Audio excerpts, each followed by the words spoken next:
योगी एक forest officer था। उसकी पोस्टिंग तमिलनाडु के नेलागोंडा जंगलों में हुई थी और इन्हीं जंगलों में लाल चंदन के झाड़ भी पाए जाते थे। मेरे यहाँ रहते हुए कोई भी लाल चंदन के पेड़ों की चोरी नहीं कर सकता है। जी सर, पर वो वर्धा राजन हर बार कोई नया रास्ता ढूंढ लेता है लाल चंदन के पेड़ों को चुराने का। अब मैं आ गया हूँ ना, अब वो इस जंगल से एक भी लाल चंदन का पेड़ चुरा नहीं पाएगा। अब से मैं खुद डे एंड नाइट पेट्रोलिंग करूंगा। और वैसे भी चेक पोस्ट पे जिस ऑफिसर की ड्यूटी है, मुकेश, वो भी बहुत ईमानदार है। मुझे उससे बात करनी होगी। ठीक है सर। चलो चेक पोस्ट से चलते हैं। हवालदार फॉरेस्ट ऑफिसर योगी को चेक पोस्ट पार ले आया। Hello sir, good morning. बहुत नाम सुना है सर आपका, आज पहली बार देख रहा हूँ। थैंक यू, मैंने भी तुम्हारी ईमानदारी के किस्से सुने हैं। Thank you sir. हमें गाड़ियों की जांच और बढ़ानी होगी। अब भी लाल चंदन की तस्करी हो रही है। ऐसे ही चलता रहा तो लाल चंदन देखना भी मुश्किल हो जाएगा मुकेश। सर, मैं जानता हूँ इन सबके पीछे वो वरदराज है, तो तुम उसका कुछ करते क्यों नहीं? सर, वो इन्हीं जंगलों में पला बढ़ा है, जंगल का कोना कोना जानता है। जब भी हम उसे पकड़ने दौड़ते हैं वो जंगलों में गायब हो जाता है। कम से कम हम लाल चंदनों को इस चेक पॉइंट से बाहर जाने से तो रोक ही सकते हैं ना? जी सर, मैंने और फोर्स की मांग की है। अगले हफ्ते से और 2 हवलदार इस चेक पॉइंट पे होंगे। उम्मीद है अब लाल चंदन की तस्करी बंद हो जाएगी। हम मिलकर करेंगे तो जरूर होगा। उस दिन से फॉरेस्ट ऑफिसर खुद दिन में काई पर जंगलों में पेट्रोलिंग का काम करता था, खास करके रात के समय। यहाँ जंगल के भीतर डेरा जमाए वरदराजन को योगी के आने की खबर मिल गई। भाई, वो योगी जंगल में दिन रात पेट्रोलिंग कर रहा है। अब हम कैसे लाल चंदन का पेड़ काटेंगे? हर समस्या का एक समाधान होता है छोटे। वरदराजन ने स्वामी के कान में कुछ कहा। फिर रात के अंधेरे में स्वामी फॉरेस्ट ऑफिसर के ऑफिस के बाहर पहुंचा। वो किसी का इंतजार कर रहा था। कुछ देर बाद गार्ड वहां पहुंचा। भाई ने तेरे लिए मिठाई भेजी है और इसके बदले बस हमें समय समय पर इत्तला करते रहना। तुझे हर हफ्ते अपनी मिठाई मिल जाएगी। वाह, भाई को शुक्रिया बोलना। हाँ ठीक है। स्वामी खुशी खुशी अपने अड्डे पर लौटा और वरदराजन को सब कुछ बता दिया। अब देखते हैं वो फॉरेस्ट ऑफिसर अपना क्या बिगाड़ता है। हाँ भाई। उस रात से वरदराजन और उसके आदमियों ने लाल चंदन के पेड़ों को काटना शुरू कर दिया और यहाँ गार्ड मैसेज करके वरदराजन को फॉरेस्ट ऑफिसर की लोकेशन बताया करता था।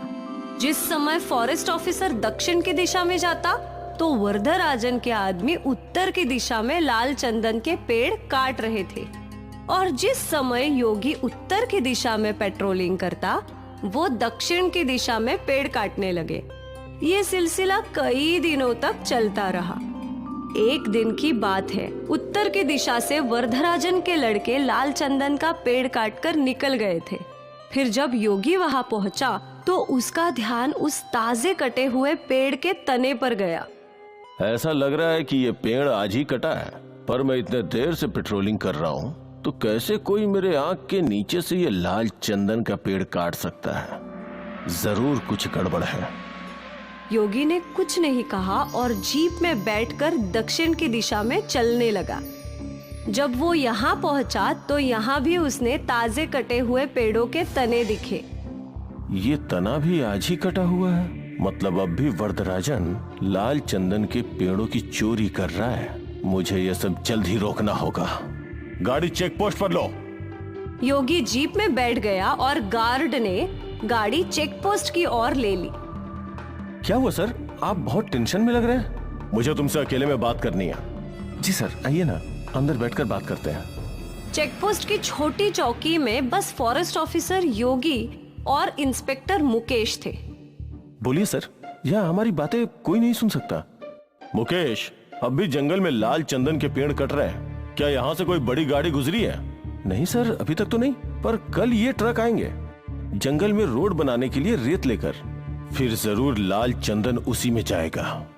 कल मैं किसी भी हालत में उस ट्रक को इस चेक पोस्ट से बाहर जाने नहीं दूंगा। हाँ, और मैं उस वरदराजन को पकड़ कर रहूंगा। ठीक है सर। यहाँ जंगल में वरदराजन अपने अड्डे पे योजना बना रहा था। कल रेत वाली गाड़ी सारे लाल चंदन के झाड़ भरकर बाहर ले जाना है ना? नहीं।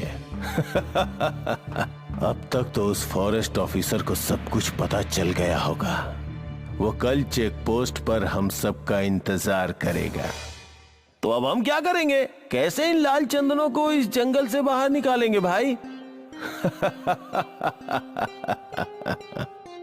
वरदराजन ने अपनी योजना बना ली थी। अगली सुबह रेती की गाड़ी जंगल के अंदर आई। इंस्पेक्टर मुकेश ने फॉरेस्ट ऑफिसर योगी को कॉल करके ये बात बता दी। सर, ट्रक आ गए हैं, आप भी आ जाइए। ठीक है। वो ट्रक कंस्ट्रक्शन साइट पे पहुंचा।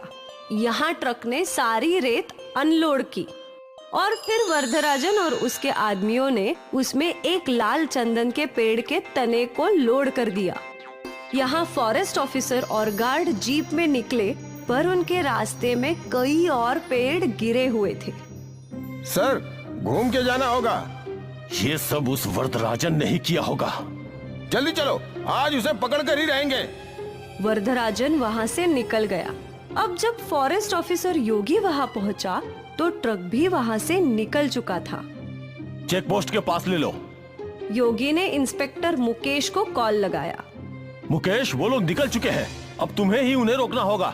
जी साहब। इंस्पेक्टर मुकेश अपने सारे आदमियों के साथ चेक पोस्ट पर खड़ा हो गया। ट्रक धीरे धीरे चेक पोस्ट की ओर बढ़ने लगा। चेक पोस्ट पर मुकेश और सारे पुलिस वाले बंदूक तान कर खड़े थे। ड्राइवर ने पुलिस वालों को देखा और उसने गाड़ी रोक दी और पीछे से फॉरेस्ट ऑफिसर ने अपनी जीप लगा दी। ट्रक को चारों ओर से घेर लिया था। हवलदार, चेक करो ट्रक में क्या है। हवलदार ट्रक के अंदर चढ़ा। सर, यहाँ लाल चंदन तो है, पर एक ही है। क्या? इंस्पेक्टर ने भी ट्रक में चढ़कर जांच की तो वहाँ बस एक ही लाल चंदन का पेड़ था। सर, आप यहाँ आइए। अब फॉरेस्ट ऑफिसर योगी भी ट्रक में चढ़ गए। वो भी ये सब देखकर हैरान था। उस वरदराजन ने इस बार भी हमारे साथ धोखा किया। और यहाँ वरदराजन अपने सारे लोगों के साथ और लाल चंदन के पेड़ों के साथ नदी के रास्ते से लाल चंदन के पेड़ जंगल से बाहर निकाल रहा था। मुझे कोई रोक नहीं सकता। लाल चंदन सिर्फ मेरा है।